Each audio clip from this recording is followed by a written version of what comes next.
Michael, or anyone else. I'd like to welcome everyone to the March 27th, 2023 Planning Commission meeting. All those who are, we're going to start right off, all those who are citizens of the United States, please stand for the Pledge of Allegiance.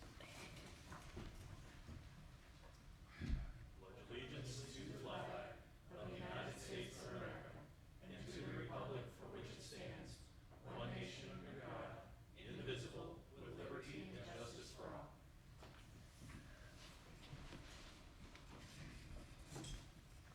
Okay, rolling right along. Any additions or deletions? No, sir. Oh, excellent. Any announcements or reports? There are no reports, but I'm going to beg everybody's pardon. I have a mild fever and I'm not feeling 100%. So after our first public hearing, I'm going to step out and let Laura take over for the meeting. Understand. Hope you feel better. Thank you.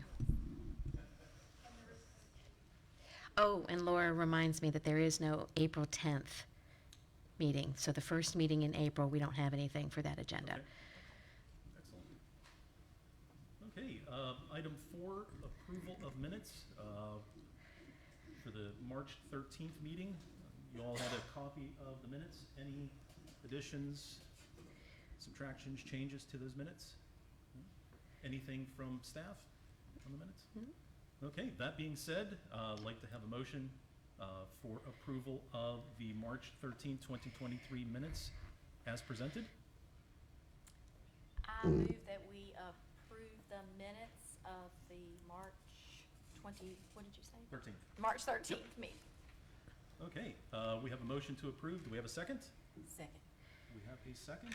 Okay, all those in favor say aye. Aye. Aye. Okay, unanimous vote. The minutes of the March 13th Planning Commission meeting are approved as submitted. Okay, item 5, public hearing, PH 23-01, design guideline update for the Highway 54 overlay district. I'd like to go ahead and turn that over to staff. Well, this is a public hearing, sir. Oh, that's right.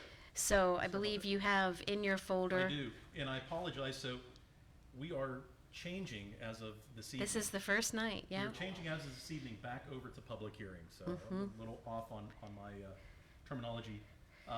Again, we had public workshops in the previous to that we had public hearings. We've now moved back to the public hearing procedure. So I am going to go ahead and just over the public hearings. Procedures, when the public hearing is opened, members of the Planning Commission will become hearers. No action on their part is in order until the chairperson declares the hearing complete. The chairperson will allow each side equal opportunity to the floor. Individual members of the public will be given up to 5 minutes to state their case.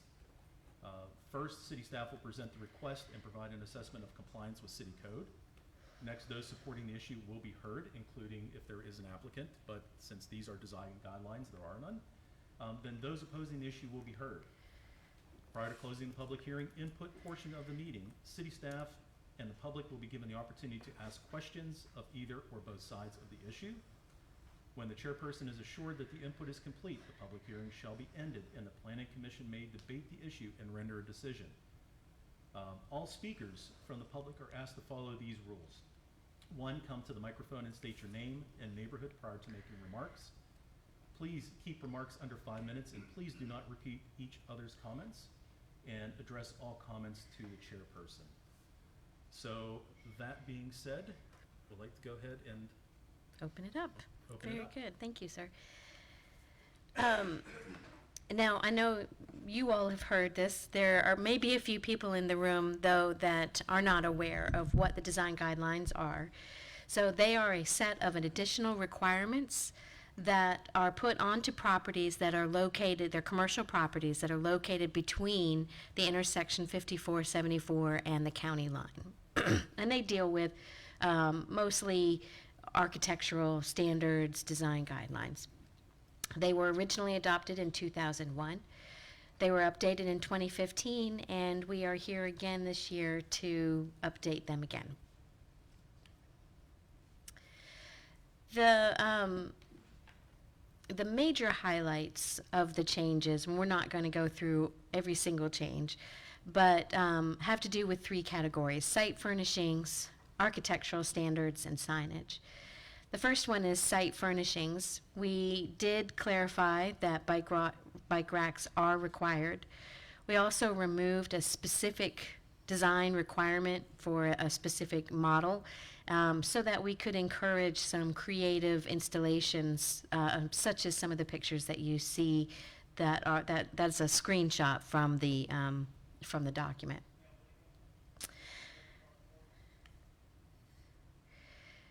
Then for the architectural standards, what we did was we split it into two different types. Most of the requirements that were in the document were put into a new category called traditional 2002 style. And then an updated 2020 style was created. These two types are meant to blend with each other so that they are cohesive, but allow some new modern installations of materials such as architectural metals and whatnot that have come of age since we last updated this. We also removed some specific color requirements for canopies and roofs. Remember, they used to require navy green and hunter green and maroon, and those were the only colors that you could do. And so we removed that, but what we did say was that they had to be architecturally consistent with what is on the building or in the immediate area. And then we also updated the ordinance or the design guidelines to remove specific fixtures that are no longer being manufactured, and to add language so that if that happens again, we don't have to update the ordinance. There are certain standards that they have to meet. We added a new type of signage called edge-mounted or canopy edge-mounted signage. We restricted the design, the height to 2 feet tall, so that it was really meant for pedestrian scale. And what's important to note here is that it's not additional signage that's being added. It's actually, if you want to use this, it's being deducted from your wall sign area. So there's no massive amounts of new signage that's going to pop up, area that's going to pop up. So just as a reminder from everybody, we have talked about this in detail. We had a workshop on February 13th and February 27th and March 13th. And so tonight is the public hearing for this item, and it is scheduled to be on the May 4th City Council public hearing. So, thank you.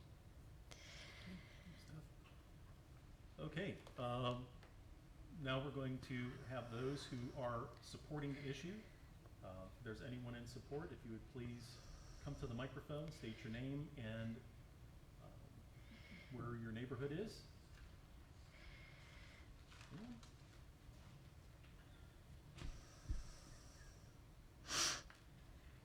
Good evening, Commissioners. My name is Keith Larson. I'm a Peachtree City resident. I live in St. Down Creek, and I'm also a bike walking pedestrian and bicycle advocate.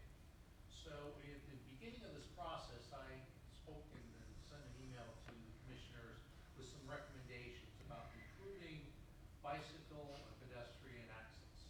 I want to highlight, first of all, my appreciation for Robin and her staff for making some modifications to the design overlay. But I think we can do better. So this is what I'm going to speak to the terms of better. Okay. So I want to bring your attention to section 3E.4, currently titled Pedestrian, Golf Cart, and Bicycle Amenities. I think the section should be titled better as Pedestrian and Alternate Mode Amenities. Just as this overall design update is meant to modernize, we should use modernized terms and references of how people are, through alternate modes, are getting themselves around our system, on our multi-use pass system. So that's the first thing is change the title from pedestrian, golf cart, and bicycle amenities to pedestrian and alternate mode amenities. The second point is in the second pass says, whenever pedestrian access points traverse internal roadways, driveways, or curb cuts, a highly visible or raised crosswalk should be provided. Oh. I recommend that it be changed to where it says after curb cuts, an ADA compliant, highly visible or raised crosswalk shall be provided. Shall, because compliance with Americans with Disability Act is a requirement. It's not a should, it's a shall. Okay? The last part, I thought Robin had addressed, and she was being consistent with her presentation of that she was gonna move all the requirements for bicycle pedestrians into the overall code refinement that the project for the UDC. So I think that that should be struck and instead substituted with this.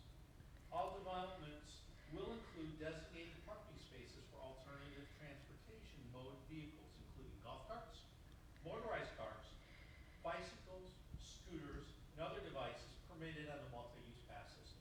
Because there's a whole plethora of stuff out there, and we don't know what the code will change, and we're not gonna change this overlay every time something changes because we're gonna allow it in the pass system. And we were gonna put a highlight though, so you know, see the UDC for specifics. That just keeps it simple, and then when she goes through the process and we get in the codes, just like we have so many spaces for cars, you'll have so many for different types of facilities and buildings and developments for codes, and how many you should have for golf carts, motorized cars, and types of rack treatments for different kinds of, and also charging stations. Because that's a new thing. The second part that I'd like to bring your attention to is landscaping.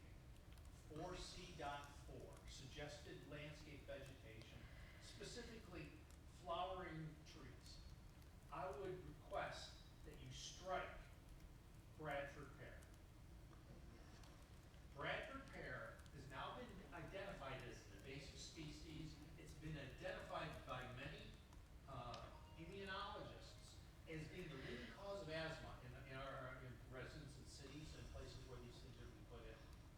It was never thought that way, a beautiful flowering tree, but we've created this toxic cloud of pollen, and it's invasive. So we have so many other native Georgia trees. Why don't we pick another one and put it in there, another dogwood variety or something else that's very attractive, meets that, and speaks to Georgia as a place to be. Thank you.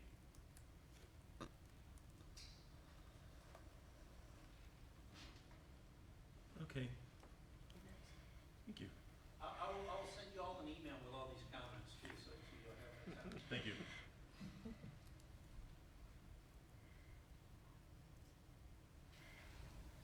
Apparently you weren't on. Okay, way too loud. My name is Suzanne Brown. I live in Crescent Oak. You guys did a lot of work with this, and I have to admit, I failed to attend some of the meetings going along, so I was trying to play catch up with the packet today, and it was so short that it took no time at all, right? No, it took me a long time. I had one confusing part on there. It's allowing now to have murals. And I just wasn't sure whether the wording in that was adequate to control, and I don't know whether control is really, but I mean, I know when we had the discussion with the gas station that got built on the south side of 74, they wanted to put a mural up, and there was a lot of dispute about what the mural could be, couldn't be, what it could say, what it would have in it.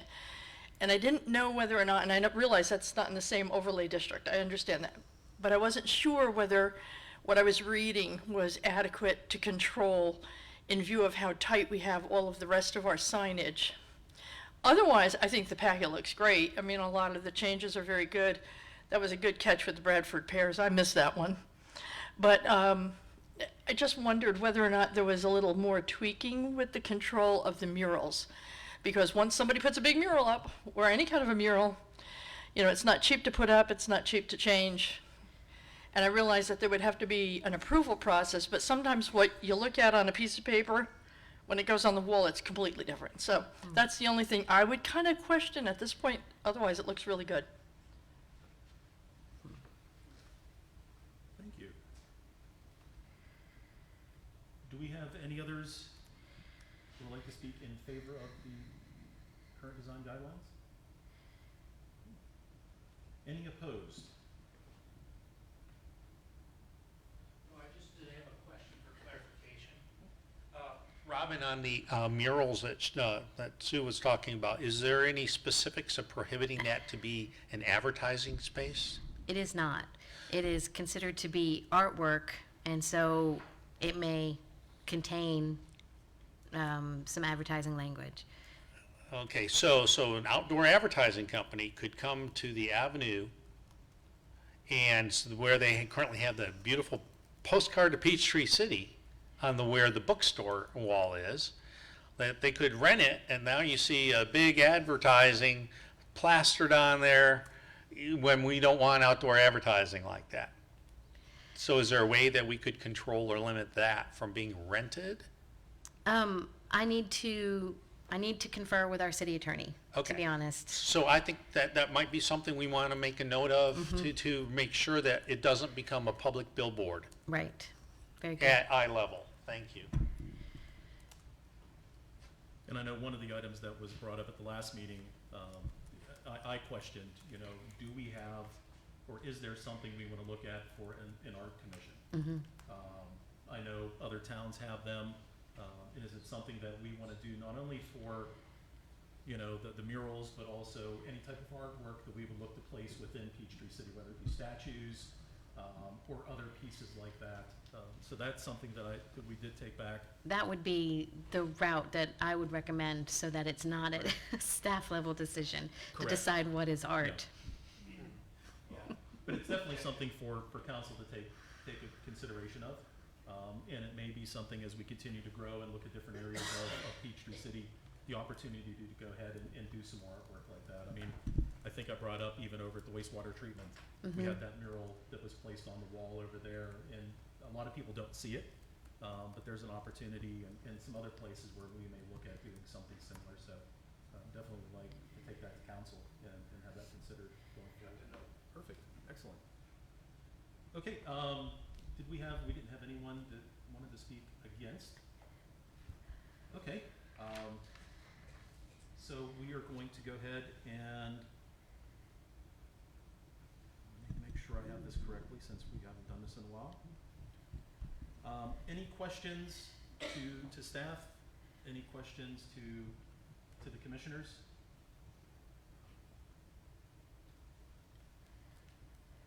Okay, if that is the case, We close the public hearing. yep, we're gonna close the public hearing, and now we're going to open up to the planning commission to go ahead and discuss and debate some of the items that were brought up, as well as any other discussion that we need to have. I'm gonna go ahead and start down to my left. Commissioner Reeves, any items? So I'd like to thank everyone who actually spoke and gave us comments. For me, the comments seem reasonable, and I don't know what the timeline is. Maybe you can let us know. But I think it would be good if we took a step back and received the emails and discuss them further as far as actually incorporating them or not. Yeah, we have until, in fact, I haven't even advertised it, so it doesn't absolutely have to be on the May 4th. That's the earliest it could be on. Okay. And so we do have some time to talk about these issues. I did want to confirm that the goal with the UDO is to talk about electric charging stations, specific details on bike racks and where they should and shouldn't be. You had mentioned in your email. We want to do that citywide. And so we decided not to do it just in this area because we feel like it's important enough to do citywide. And then the question about a commission for the art, is really something that a staff can't make that call. But if that policy is decided, we can get it off the ground and get it started. Okay. Commissioner Reeves, anything else? No, that's all I have. Commissioner Johnson? So again, thank you for those who made comments. That was a lot to read through, so thank you for doing that. So regarding the artwork, I mean, I think that that is good, because if the intention is for it to be artwork, I do think we need artwork further defined. So, you know, I think it's good that that was brought up, so, and it sounds like that's what you will try to figure out, not make that decision, but work towards more clarification Yes, I on think that. our So- city attorney can certainly help too with what we can, you know, First Amendment issues, what we can and can't do as far as limitations. Even if we don't get an advisory board out of this, you know, in time for this adoption, then we can, we can talk to him about what we can do. Okay. So regarding the number of spaces, I want to make sure I understood exactly what you were saying, because when you brought up like making it kind of open-ended so that it would include anything in the future that we might incorporate, but like not all types of things are allowed on the golf cart Right, paths right. right now, like electric is still not allowed, right? Or Oh, what- has what? that changed, or? Electric bikes are specific types of electric bikes are permitted by Are city permitted, ordinance, okay. class 1 and 2. Class 3 goes over 20 miles per hour, which is the speed limit of the multi-use pass systems. So they are specifically restricted to street use. Okay, so when I was talking about parking, the definition of what constitutes parking would be up to the UDO. So the template and allocations, what's reasonable for planning commission approval of any site design, et cetera, will be the guidance provided by the changes in the ordinance. So again, Okay. taking out of here so we don't prejudge or preset a condition, then that it's contradicted later. You're doing this as the first step, in my understanding of the process. So that would be my recommendation, ma'am. Okay. And again, only those things, and it's saying specifically here, only those things are permitted on the pass system, because that's how they're getting there in the first place. Okay. Thank you for that. That's all I had as far as And- comments. And thank you. And just to point on that, that is one thing we did discuss at the last meeting is, right now, there are no requirements. There's no ordinance as to allocating specific for golf carts, let alone anything else. And I hate to admit, I was actually surprised that there was nothing on the books saying that if you have X number of parking spaces, you have to have X number of golf cart, or you have to have a combination where a car equals 2 golf carts or something like that. But that's one of the things we did bring up as the overall comprehensive, is that we need to look at it overall for the city. Yes, sir. Not just one area specific. Commissioner, for your consideration, many cities actually offer incentives or trade-offs. If you provide so many parking spaces, which may require less square footage for alternate mode, that reduces or can be debited against on a pro ratio basis your normal car parking. So that can be adjusting their landscaping on their site. So it's a very flexible way, and again, the term incentive to move it forward more rapidly in implementation. Thank you. And I think we will see something a little different than what we've seen in the past coming up in one of the proposals that we have this evening on some parking for one of the items. So it kind of ties into exactly what we've been discussing. So it's definitely something we discussed and definitely feel that it needs to be looked at. And again, as the comprehensive is the best place for that, so we can touch all points of the city. So, okay. Commissioner Hamner. Yeah, first of all, thank you again for all the comments made earlier. I really like the Bradford Pear comment as well. I think that's really important. I would agree that we need to strike it from this document, but in terms of the way how we also talk about natural, like native species and things like that, I mean, obviously the Bradford Pear made it in this. Should we revisit some other things as well, just to make sure like Bradford Pear is not going to be included in other places? Like what staff's thoughts on that? I totally support native species. They grow better, they require less water, they're better for, you know, our wildlife. So I'm a big supporter of that, and would be something that we could look at citywide. You know, I know that it's called out here specifically, and And we didn't erase all of that. It's here. We're working with it. And we can go ahead and strike that moving forward. But I think native species and making sure that we're catching that in the UDO is valuable input.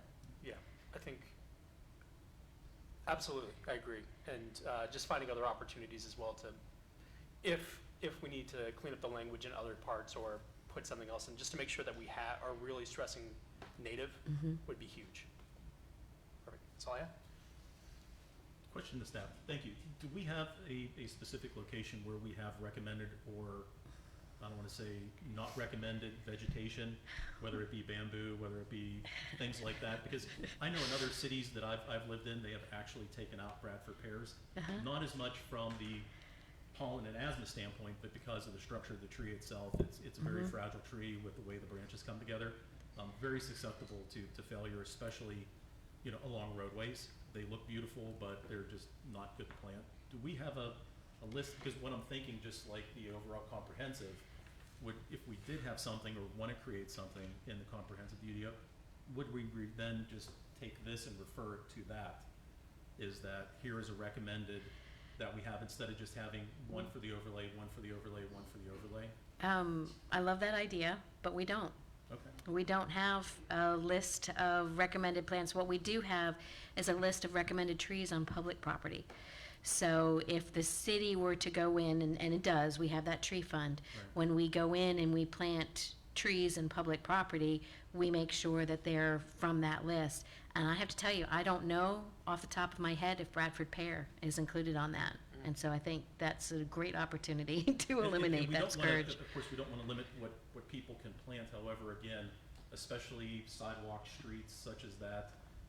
I had 2 homes in other states and other cities where we planted Bradford pears because that's what everyone did. And after 2 of mine broke, I had them taken out and did not go back in with Bradford pears. And later on, the city actually came in and said, in right-of-ways, streets, sidewalks, thou shalt not plant those any longer. So maybe something to, again, take a look at.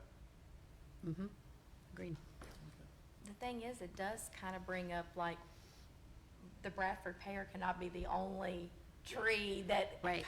like, is not desirable, right? So it makes me think the other way, like, are there other? Certain The- areas, you know, just talking Roswell, so- along the Chattahoochee, you are no longer permitted to plant bamboo. It's an invasive species, it will take over. Even UGA found that out on UGA campus, that it's invasive species and will take over. So things like that, maybe that's something we want to Yep. really consider when we go forward. And given the fact we look at so many landscape plans, I mean, that could be a Yes. huge help. Yeah. Yes, to have that reference list. Yes. Might have to do some research on that, though, to figure out what all. Well, we have our landscape architect, so we do have a great resource here.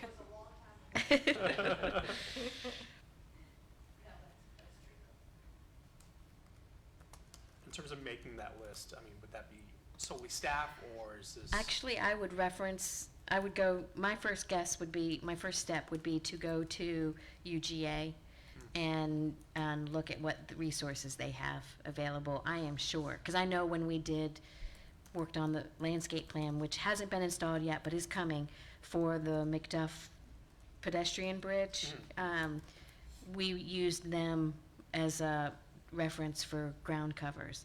So I know that they have a plethora of resources. That's where I would start. Good. Commissioner Chris?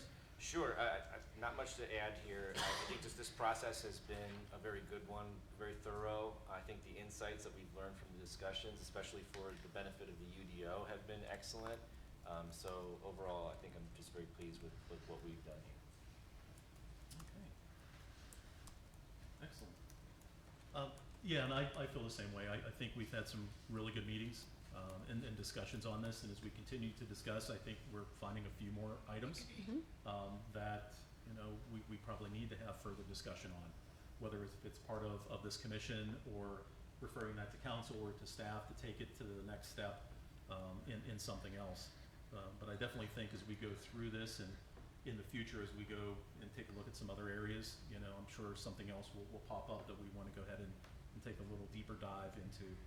So I think it's been an excellent opportunity. thank everyone for that, and thank the public for your comments and suggestions and recommendations also. I would really encourage, I would love to get that email. I know Martha takes great notes, and we'll refer to the video too, but if you've got a concise email, that would be a great resource for us. We'll work on that, and what I can do is make some of those changes. I can't obviously make the change about the art, but I can make the other changes that we talked about, Bradford pears, et cetera, and circulate those. Maybe not necessarily have another meeting on this, but maybe circulate those to you all before, maybe we'll likely have our second April meeting. I've not ever, it's been a long time since we've not had a meeting a month. And so maybe we can just, as a topic of discussion, just bring that up one last time in our April meeting. So any other comments, questions? No. Commissioners? No? Okay. That being said, it seems like we have an opportunity to have another discussion on this. So would we go ahead and table this until the next meeting? We can April? do that. We've already had the public hearing, so we won't have to advertise it, we won't have to hold another public hearing, but we can table it until the next, shall we say the second April meeting? Okay. We'll make sure to get that. Okay. So with that, can I get a motion to table, let me get the number correctly here, PH 2301 until the next April meeting, or the next meeting, however we phrase that. How are we gonna say best. that? Well, let me find the exact date. April 24th. Okay. Mr. Chairman, I motion that we table PH 23-01 until the 4/24 meeting. Okay. We have a motion to table PH 2301 until the April 24th meeting. Do we have a second? A second. We have a second. All those in favor, please say aye. Aye. All those opposed? Okay. The item is tabled until the April 24th Planning Commission meeting. Thank you. Okay. And now I'm gonna turn it over to Laura. Yes. We hope you all feel better. Yes. Most Appreciate definitely. your tolerance. Yes. Ooh, buzzes. Is it supposed to buzz? Okay, any old agenda items? Oh, no, Nope. there aren't. Okay. So item 7, new agenda items. I see we have 23-03-01 conceptual site plan, Gimme Shelter expansion, 1150 Highway 74 South. We Turnover do, South. we do indeed. Alrighty. Okay, so Crescent View Engineering has submitted a conceptual site plan, as he just mentioned, for an expansion, excuse me, at the Gimme Shelter Public Storage Facility. Property is located here, across, it's at the south end of town, across from the Peachtree City Athletic Complex. Down here, you all probably know where that is. It is zoned, excuse me, GI, General Industrial, which permits the use as proposed. The parcel is 6.3 acres, and the disturbed area will only be 2.5 acres. Okay, Jaden, tell me why it's stuck. Oh, there it went. It went. The green. Okay. Okay, I'm technologically challenged when it comes to this thing, I tell you. Okay, moving right along.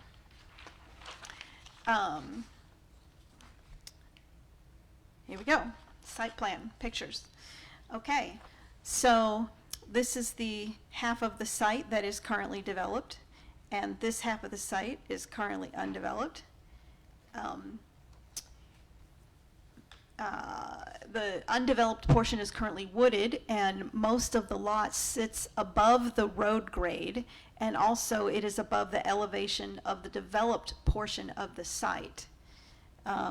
This red line back here denotes a limit of a FEMA floodplain, in case you were wondering. There are currently 3 storage buildings on the site. These are the 3 gray buildings. And this up here is an indoor sales and display area. There are 5 parking spaces up front, right here. And in the back here is a gravel lot that contains 21 spaces. The proposal is for 4 new buildings, which will total 24,000 square feet. Those are those yellow buildings there.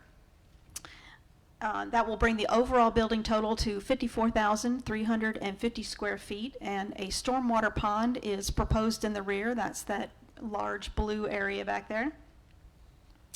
The existing 26 spaces does meet the number of parking spaces required, so there are no new spaces proposed.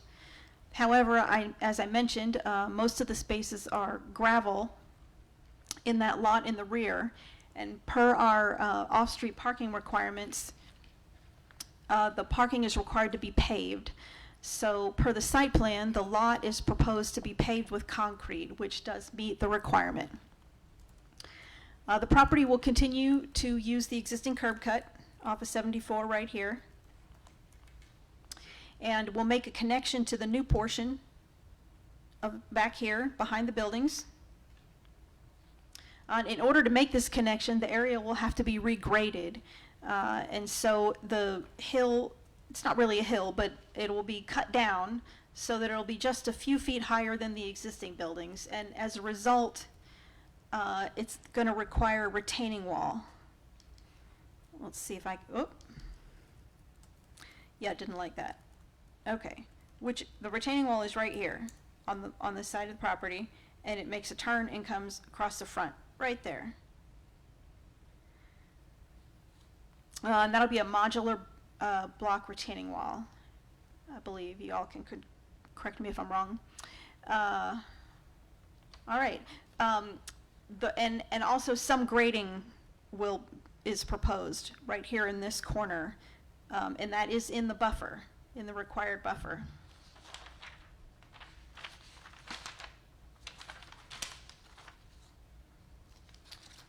So staff recommends that the landscape buffer be replanted to the extent possible where it's disturbed for this grading purposes. The property is also located along a major thoroughfare, and therefore the additional architectural review from the Planning Commission is required. Staff recommends that materials, specs, and details for the modular block retaining wall be included with that architectural review. So staff is of the opinion that the proposed plan meets the city ordinances and recommends approval of the conceptual site plan for agenda item 23-03-01 Gimme Shelter Expansion. Should the Planning Commission approve the conceptual site plan, staff recommends the following understandings and conditions be considered for adoption. Number 1, the tree save landscape buffer shall be replanted to the extent possible where disturbed for grading purposes. And number 2, materials, specs, and details for the modular block retaining wall shall be included with the submission for the architectural review. Okay. Thank you, staff. Do we have the applicant? We do. Good evening. My name is Dennis Ng, and I'm the owner of Gimme Shelter Self-Storage. As Laura said, we plan to expand on the 2 adjacent acres to the north of the existing site. I'll yield the floor to any questions the council may have. I'm going to go ahead and actually start to the right this time. Commissioner Kriz, any questions for the applicant? Sure. I think this is a kind of a combination question for staff and the applicant. I see that we have the required number of spaces for this facility in the back, but when you look at the satellite image, it looks like those spaces are used for vehicle storage. Is that correct? Yes. Mm-hmm. So for a question for staff, does that affect the requirements that we have? No. It doesn't? No. And you know, I understand the nature of the business. Folks usually just come in and out. Do you feel that the 5 parking spots that are currently there up in front are going to be sufficient? Because obviously the back parking lot really just isn't used, it seems, for folks that are coming in and out of the office. Yes.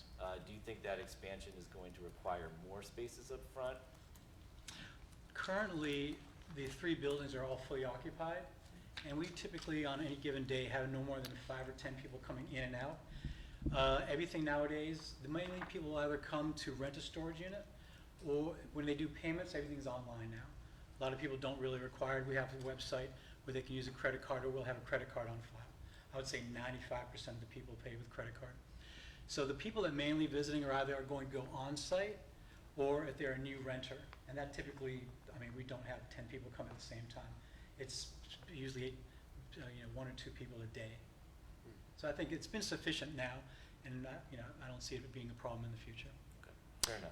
Thank you so much. So, and I could point out that the way the parking breaks down is for the indoor sales / display area, is 1 per 500, which the requirement is only 2, and actually they have 5. And then for the storage portion, it's 1 per 2,500 square feet, and the requirement would be 22. So,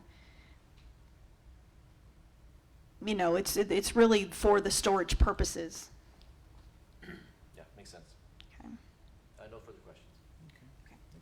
Mr. Hamner? Yeah, first of all, congrats on the expansion. That's exciting. Glad to hear you guys are full. I haven't gotten the bill yet, so don't. Congrats for now. The then. retaining wall is Yeah. quite a new thing to me, so. Yeah. Uh-oh. Yeah, understood. I guess my question, just to piggyback off of his question about parking, are people primarily, when they arrive, are they just like pulling right up to the storage unit? They do. We have a entry gate with a keypad, Mhm. and they just come on in, they drive, usually they park right outside their unit. Got it. As simple as that. So the parking, again, you were saying earlier, like the volume of people coming in is not really that high. No, it's- But then people aren't really parking as well, like parking in the regular spots. No, they're not. They're pulling straight up to their unit, and the convenience of being right there to open their door and deal with their goods that way. Got it. Okay, that was my only question. Mr. Johnson? So one more question about parking. So what about staff though? Like how many employees do you My have? employee parks right in front of her unit, in fact. I give her a complimentary unit right next to the office, and she parks right there, inside the gate. Okay, so that wouldn't be an issue. Okay. I actually don't have any other questions. Mr. Reeves? So that was my question. So let me ask you this, with the addition of more area for storage, do you anticipate hiring other staff? I've discovered I have other storage facilities. Peachtree City is not really a weekend, a lot of times, a lot of the business is done during the weekday, so I really don't see the need for it. I don't expect more than 3 to 10 units per month during lease up. It's a long 18-month period, so I don't expect, there's not this pent-up demand. Anyone who knows, there's a lot of self-storage in Peachtree City. So there's not a pent-up demand, but there's enough gradual to justify the expansion. And it's not gonna be all 4 buildings. That would be not cost-effective. I'll build the first 2 and then maybe do the others in 5, 10 years' time. Okay, that's all I had. Just one question, kind of clarification. These are all external units, so no internal, conditioned. The widest building, that will be an internal condition. Okay. So you'll have units on the outside and interior hallways. Interior always, okay. Mm. Well, that's all the questions that I have. Any comments? No. No. Okay, No. do you have anything else to add? Excellent. Can anybody ask a question? Or is that not allowed? Robin? I knew, so leave it to you, Ms. Brown. Typically not. Yeah, typically no, but Yeah, typically not, but Can I ask a question? Go ahead. Yes. And don't go far, because it's actually a question for you. I didn't think it was. One of the things that I focused on is the gravel area where you have behind for parking. That's now going to be paved, the whole thing is going to be paved? I guess it is now. Is it necessary to pave all of it? That's my question, and they're for 2 reasons. One is pavement is an impervious surface, you're going to get all runoff, whereas the gravel lets some of it go through. So there may be some advantage to having some of it left as gravel. there may be an advantage for you if you're renting those spaces for trailer parking and that kind of stuff to have some of it as paved, but maybe you could strike a balance with that, which would actually result in less water ending up in the retention pond, etc. So, yeah. I don't want to And one of the things, and actually this is gonna carry on to our next agenda item and a question that I have. You know, when we get into impervious, pervious, permeable pavers, you know, one of the things I think a concern, and I understand where Susan's coming from, is if you're gonna be parking motorhomes, things such as that, one of the concerns with that is actually any type of oil, fuel, chemical leakage going into a pervious or permeable, will go straight into the ground or the runoff. Not saying that that's not gonna happen with concrete, although we know concrete absorbs a good deal of that, unfortunately. So that's one thing, you know, I like the idea, but I think that's one thing to be considered also. And I'm not even sure how we would, since it's required that all parking, we would have to make goodness, what would we do? I don't know if that's something we would wanna do, especially since that does open us up, again, from a precedent standpoint of now allowing, well, let's not have this paved, in regards to someone else coming in and then saying, well, we have something else that we would not wanna have paved. So, I think there's definitely a trade-off and, you know, something to consider, but I think right now with the way the ordinances are set up, that's something we would have to go forward as is. One thing to note that staff didn't know is that we do have additional parking along the drives that are designated parking spots, that I'm not sure whether have been included. Well, they weren't drawn. So I did not know that. Along the far right, there's another retention pond, there's parking there. And then on the main drive, we have probably 4 or 5 or 6 parking spots there also. Well, your engineer didn't show that. So, Okay, good to know. One more, yes. Good evening. I would offer this to the commissioner and also the owner. This is an opportunity for you. I'm going to step over to the map. Right here is where the path system crosses in front of MOBA and takes a tunnel underneath to the Peachtree City Athletic Complex.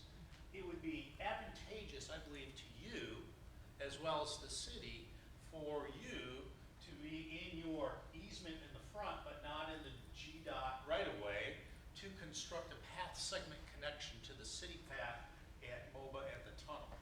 The reason why is that many people, I see it on Huddleston, they ride their golf carts to the storage area and do checking on their stuff, or even store a golf cart in a storage area. You're in the storage business, and it may even open up an avenue for someone to open a business in your area using, you know, for golf cart service. So I would think that would be an advantageous to the city and development as the city works to connect all the industrial area to the path system, that you would consider that in the future. I guess I'm not, MOBA is not right next door, so Yeah, no, it's not. there's another industrial building in between MOBA and where Gimme Shelter is. That's where MOBA's up here. Yep. Oh, And Yeah, there's so you would have to get there's that building as these- well. yeah, we're a little bit far from there. But you might consider that in the front, in your area, you do your segment and they do theirs, and then you're all set.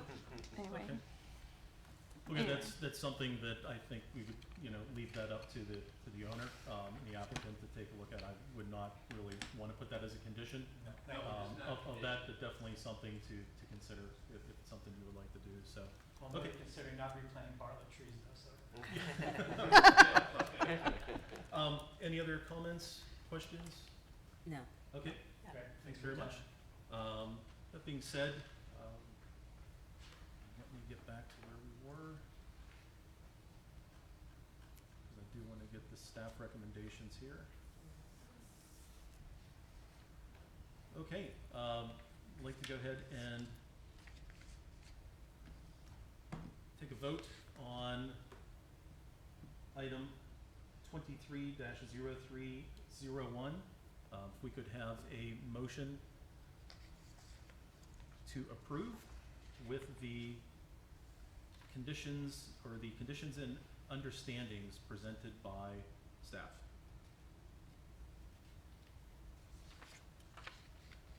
Do we have a motion? Trying to pull up the code. Yep. Yeah. I make a motion that we approve the conceptual site plan 23-03-01 for Gimme Shelter expansion located at 1150 Highway 74 South with, I hope I get these, the following, contingencies. The landscape buffer be replanted, and since it's on a major thoroughfare, there will be an architectural review required by the planning commission. Laura, is that, that is part of the next step. since Yeah, no, it's my on a- recommendation was that, the wall Retaining materials wall. and the specs for the wall, since it turns the corner and is part of the, kind of part of the facade there of the buildings, to be included with that review, that's all. Okay. Okay. Is that good? Yes, yes. So we do have a motion to approve 23-03-01 with staff recommendations. And second. Do we have a second? Second from Commissioner Hamner. All those in favor of approval? Aye. Aye. Aye. All those opposed? Okay. 23-03-01 is approved. All right. Okay.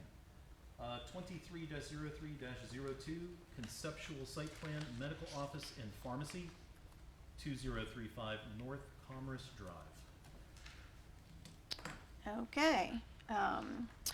So Barrett Simpson Inc. has submitted a conceptual site plan for a medical office and pharmacy to be located at 2035 North Commerce Drive, which is north of McAllister's Deli as you are driving north on 74. In this yellow box right here, McAllister's is right here, and Guthrie's is just to the south of McAllister's, being not open yet, but almost there. The property is on the corner of 74 and North Commerce Drive, and it sits in front of the Hilton Garden Inn. It is zoned GC, General Commercial, which permits the use as proposed. The hotel is in this LUC 22 zone right here behind it, behind the lot.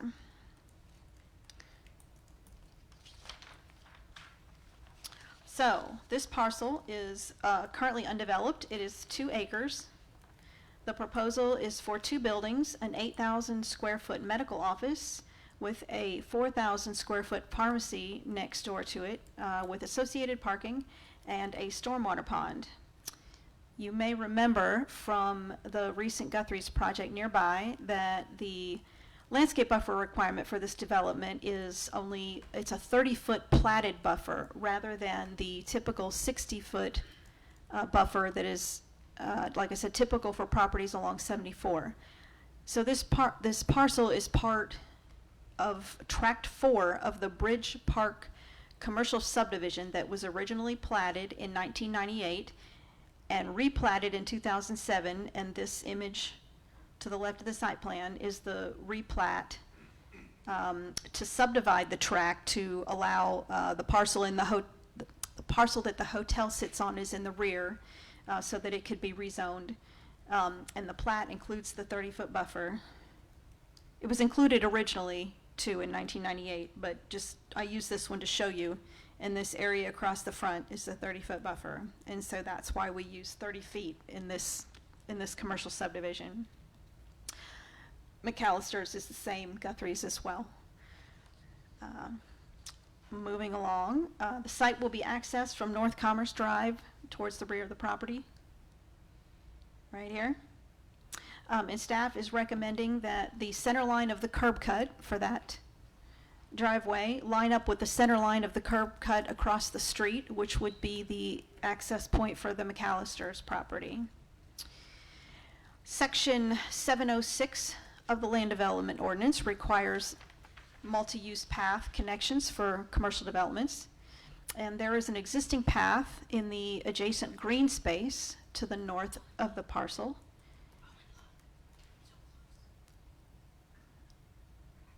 Over in this area, and the site plan does propose a path right there. And so a courtyard is proposed between the buildings, right here. And in addition, on this north side of the buildings, there's a 6-foot landscape area. So per section 1108 of the Land Development Ordinance, wherever practicable, planting areas shall be located in front and on the sides of retail, commercial, and industrial buildings. Like I said, they're only showing that landscape area on the north end, and staff is recommending a minimum of 6 feet of landscaping be added along the front of the building in here, in addition to this sidewalk area. The detention pond is located in the front of the site, which is a logical place. We don't usually see them in the front of the properties, but it's logical because it's the lowest part of the site. And because of that, staff recommends that evergreen landscaping is planted around the perimeter of the pond for screening. Lastly, the property is located along a major thoroughfare, and therefore the additional architectural review by the Planning Commission is required. You know what, I forgot to tell you about parking, didn't I? So that wasn't lastly. Let me back up just real quick. Let's see. Parking, 48 parking spaces are required, and 53, because I know you were anxious to talk about the parking. 48 parking spaces are required, 53 spaces are being proposed, which does meet the requirement. The spaces will be pervious pavers, which does meet the paving requirement, and 2 EV charging stations are included there. That, I think, covered everything I wanted to say. Staff is of the opinion that the proposed plan meets the city ordinances and recommends approval of the conceptual site plan for agenda item 23-03-02, Bridge Park Medical Office and Pharmacy. And should the Planning Commission approve the conceptual site plan, staff recommends the following understandings and conditions to be considered for adoption. 1, evergreen landscaping shall be planted around the perimeter of the pond. 2, a minimum of 6 feet of landscaping shall be planted along the front of the building. And 3, the center line of the curb cut should align with the center line of the curb cut across the street. Thank you, staff. Do we have the applicant representative of? Please Good evening. state Good your evening, name. Commissioners. Jefferson Brown, architect, owner's rep. Jefferson. Do you have anything to add to staff's presentation? No, we actually, with the civil engineer, we looked at the requests to make sure that we could attain them. Center line, landscaping landscaping 6 foot in front, and conceptually, the engineer did determine that we could accomplish those requirements. Okay. So we agreed to the 3 items. Thank you for clarifying that. I'm going to open it up for questions from the commissioners. Commissioner Reeves? So the only question I think I have is that it looks like the required number of parking is 48, and then the applicant intends to provide 53. I Yes. was curious as to why, how do you come up with that number? 53 parking spaces will be necessary. Do you have any idea? We do. It's ideal, like on a pharmacy, you know, you place an order and you want to go to the pharmacy and pick it up. The additional spaces near the pharmacy is actually important for convenience and accessibility. The site does accommodate them, and it's logical if you look how it's laid out. So we proposed the 53. Okay. I was curious whether or not it was done based on any sort of analysis of comparable type business businesses to see the traffic flow associated with those businesses? The code does provide guidance and outline on that, and we do comply with that. The type of medical practice that we're talking to, that would occupy the 8,000 square foot building, we did confirm. That's a good question, because a lot of times if we do a pediatric medical facility, you need 6 parking spaces per 1,000, or you don't have enough. And the codes a lot of times don't, we actually have to ask for additional parking for the type of use. So in this particular use, all I can say about it, it's not pediatric, and we're comfortable with the parking requirements for the proposed user. Okay. We wondered. If it were like Piedmont, and Piedmont had a pediatric facility or an ENT, Piedmont wouldn't come unless we could give them 6+ parking spaces per 1,000, because they know the requirement, and that's not who we're talking to. Okay. That's a good question, because it does matter. A lot of times when the code says 1 per 250, we do evaluate the user for the space, to answer your question. Okay, I appreciate it. Thank you. Thanks. Mr. Johnson? I just had a question, just, curious about the courtyard. So like, will Yes. there be seating out there? Like, what is that gonna look like? What we envision is a kind of a community space outdoors. So there'd be some trees that would be landscaped, and we would like to determine what type of trees and how that would lay out with the landscape Oh, plan. I think you because should it's- use Bradford pears. I'm just kidding.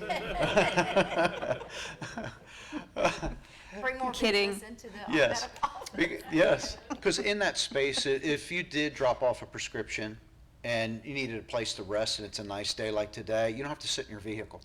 So now we're proposing, providing an outdoor space for the community. Okay, so that was my next question, is if it's not nice weather and it's like pouring down rain, as we have seen lately, like, there won't be any covered, like for people to go from one building to the other, nothing covered, it's just all open, is that right? Not necessarily. We haven't gotten to the architectural. Okay. Architecturally, we would provide awnings, and we would love to create a connectivity between the two so the buildings are complementary. But we haven't gotten that far. Okay. And then there obviously there'll be space waiting inside, just like you do find in most pharmacies. So you'd have you have both options, and you'd be able to get out of the weather. Okay. I just like to be outside at every chance I get. Right, and then is the medical office more than one floor? They are both one story. One story. Okay, that's all I had. Thank you. Mr. Hamner? No questions. Overall, this looks really good. Thank you. Mr. Chris? Yeah, I had a question about the location of the EV chargers. Are those handicap spaces proposed and EV spaces at the same time? They cannot be. Yeah, I was gonna, so they're just EV spaces? They're just EV spaces right now. And do you imagine there'll be signage for EV parking only, or how do you imagine that'll look? That would be the requirement. One of the spaces, because the ADA says one of a kind, so anytime you have one of a kind, like an EV space, at least one of them has to be accessible. So the one of the EV spaces would have to be a little bit wider, and there's requirements. So in the final engineering, we will pick those up, but it's separate from the ADA requirements. Great. Has it been decided what level of charging you'll offer? Level 1, 2, or 3? There's definitions out there what that means, but. I do not. Okay, just curious. So the cart path that's proposed goes up to that area that leads up to the bridge, right over 74. Right there. There's quite a grade, if I remember correctly, that goes, the bridge has to go up to go over the highway there, or the road there. Is that an area that has a great deal of grade as well? It's hard to tell from the drawing. From Yep. approximately this position, Yep. back down to the existing golf cart trail, there's 8 feet of drop off. Okay, so yeah, that's not much at all, okay. And I know there's a connection to the cart path to the business that's next to the Hilton Garden Inn, but I haven't been back there in a while. Up here? Is there a connection to the Hilton Garden Inn as well off of that cart path that's there. Is what I'm worried about and curious about is whether or not folks will try to pass through into the Hilton Garden Inn from that proposed path. Do we know if there's a connection there? Not that it necessarily matters, but. Yeah, we didn't evaluate that. Okay. Which building is the proposed pharmacy? The small- 4,000 square feet would be the pharmacy? Got it. And any, I was surprised not to see any golf cart parking. We talked a lot about that, but any indication from the property owner that might be something they would add in? We went with the larger spaces at this point. With the way the site development is, and you all have seen it, golf cart spaces in some of these places that aren't well-defined, you have a specific use like this, there's a car in it, and it's hanging out in the space. So this site is, it's not difficult, but it is, the engineering is really tight. We're coming up this grade, making this radius. By the time we said, what if we called these golf cart to give us a little bit more room here, and then a car does park in it. Now it's hanging out. Now it's a projection into the traffic flow. So he said, if we can master plan full parking spaces, golf carts could readily park. Okay. I'm just letting you know what the approach was, because we thought about it, and where do you put them, and where do you offset? And we said, well, we'll make it harder for ourselves. We'll put full-size lots in, spaces in. Yeah, it makes sense. No further questions. One of the questions that I have, again, goes back to the previous, will there be any water retention from underneath? Will that just go ahead and percolate into the current, through gravel into the current sublayer? I don't know. I wish the civil engineer were here for that question. I know for a fact that these systems are designed in such a way like you've described. They have sand, they have biofilter, kind of just in the construction of the layering. And then a lot of times that underground's actually taken, it'll follow the curb around, right? That's what I was gonna ask, if that is gonna be, a lot of the systems, and I don't know how many of these, as far as I know, I don't really know very many in Peachtree City that we have like this from a pervious paver standpoint, so. And you can, I think it's a great idea to help with stormwater and everything, but there are some things that go along with that. right. I'm not as concerned, I think, from a standpoint of, a large vehicle sitting for a long period of time, as in the storage unit. Right. Sort of parking, you're gonna have cars in there for a shorter period of time. But from that, some systems actually do have piping, that goes under, like you said, the filter, in the gravel and then goes to the retention pond. So it's something definitely would like to see a little bit more of, when it comes back as to how that's gonna be, or is it just gonna actually soak in, to the substrate? I'll talk to the civil engineer and pass that concern on. You can see that we actually do have a curb around this one. And so that was kind of my understanding. It was going to sheet flow underneath like it should, catch that curb, and then you see how it ends up back over that edge. And it is all downhill on that side. Yeah, I was just looking at the drainage and didn't see any connection with Yeah. with the actual storm drains going into that, so I wasn't sure exactly how. I'll convey was that. set up. Okay. And I guess a question to staff. We're seeing now, we have the charging at the Chick-fil-A over by Walmart. I can never remember the exact name. Thank you, Line Creek.